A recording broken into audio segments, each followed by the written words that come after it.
Grabatzen ari garen unean eguerdiko ordu bata bost gutxi diren honetan gaur hasiko den binakako, Masters CaixaBankeko, B-serieko,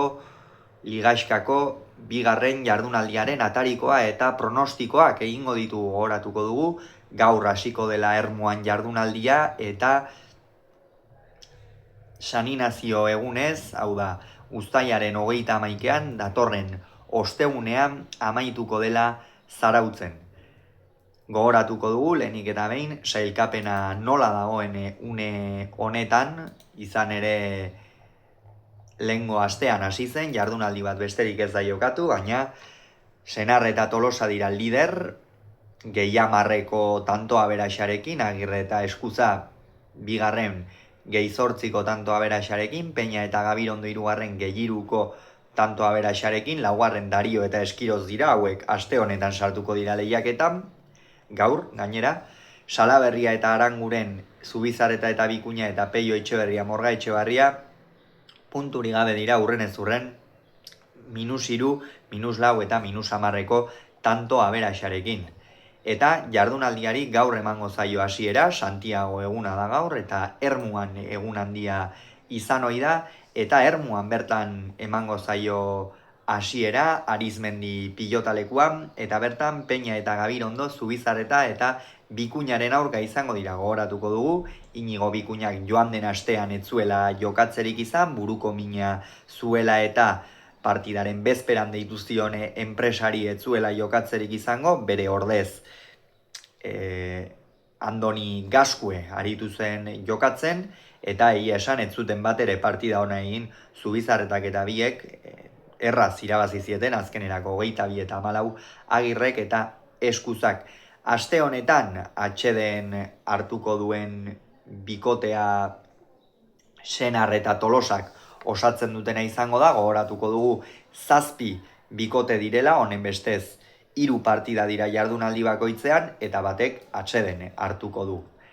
Eta aste honetan esan dugu bezala, lehiaketan sartuko direnak Dario eta Eskiroz izango dira. Gaurko partidari begira Peña eta Gabirondo ikusten ditut favorito, lehengo astean eman genituen pronostikoetan esan genuen, nahiko argi bikote hau favoritoen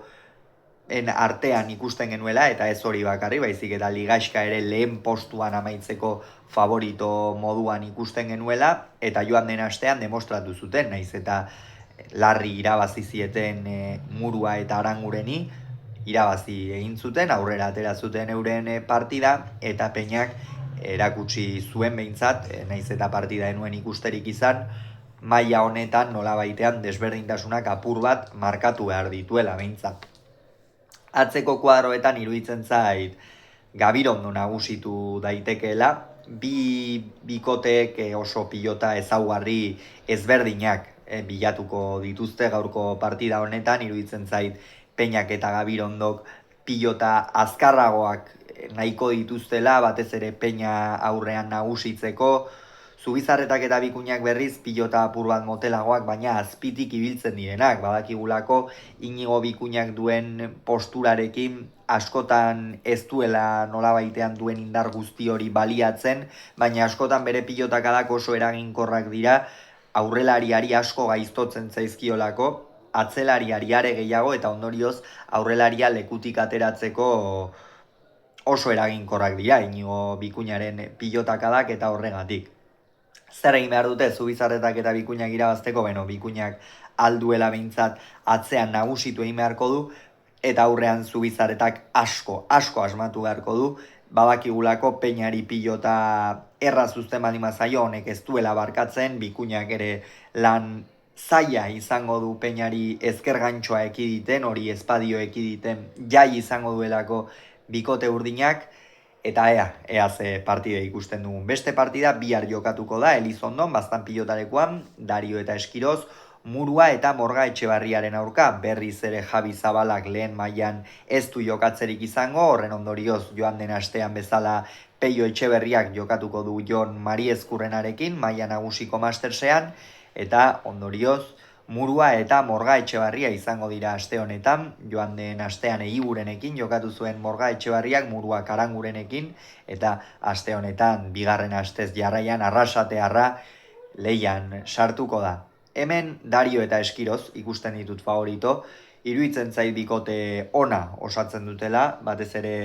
egonkorra, Eskirozek atzean eusten dio, gainera baliabide handiak ditu airez eta abar, eta asko nagusitu behar du atzelari aurkariak bere aurka,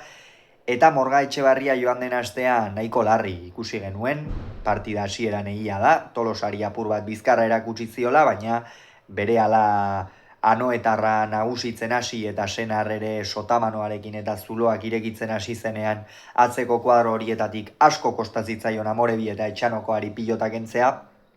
eta horren ondorioz Dario eta Eskiroz ikusten ditut favorito, Dariok ere aurrean erritmoa sartu beharko lioke, badirudi ongi dagoela ezkara gitarra, aurrekoan San Fermin torneoan partida bat iguko egin behar izan zion, baina oro har badirudi fin dabilela, eta ea ze partida ikusten dugun hor ere. Eta azkena ostegunean esan dugu Zarauzko Ariz bat alde pilotalekuan, Agirrek eta Eskuzak Salaberria eta Arangurenen aurka jokatuko dute. Hemen Agirre eta Eskuza ikusten ditut favorito, aurrekoan erakutsi zuten, bikote oso sendoa osa dezaketela, batez ere Arkaitz Eskuza pixkanaka gora egiten ari den pilotaria da, eta atzeko kuadro horietan nagusitzen hasi beharko lukeena hasiera batean behintzat, gero gauza asko gertatzen dira, baina hasiera batean behintzat nagusitu beharko luke Laudioko atzelariak, eta Salaberria badirudi ostegunean jokatzeko egongo dela, ikusiko duea nola, nahiko lesio larria izan baitu eskuan, eta hori beti ondoren errekuperatzeko eta zaila izan ohi da, eta horregatik Agirre eta Eskuza ikusten ditu favorito. Aitor Arangurenek atzean ea Arkaitz Eskuzari zenbateraino eusten dion, zenbateraino erakutsi diezaioken bizkarra euste horren barruan, baina orokorrean kontuan izanik Arkaitzek nagusitu beharko lukeela, Agirrek ere aurrean abagune gehiago izango ditu. Hauxe beraz uste duguna, gogoratu arratsaldean partida amaitu eta berehala, Peña Gabirondo Zubizar eta Bikuñaren analisia izango duzuela.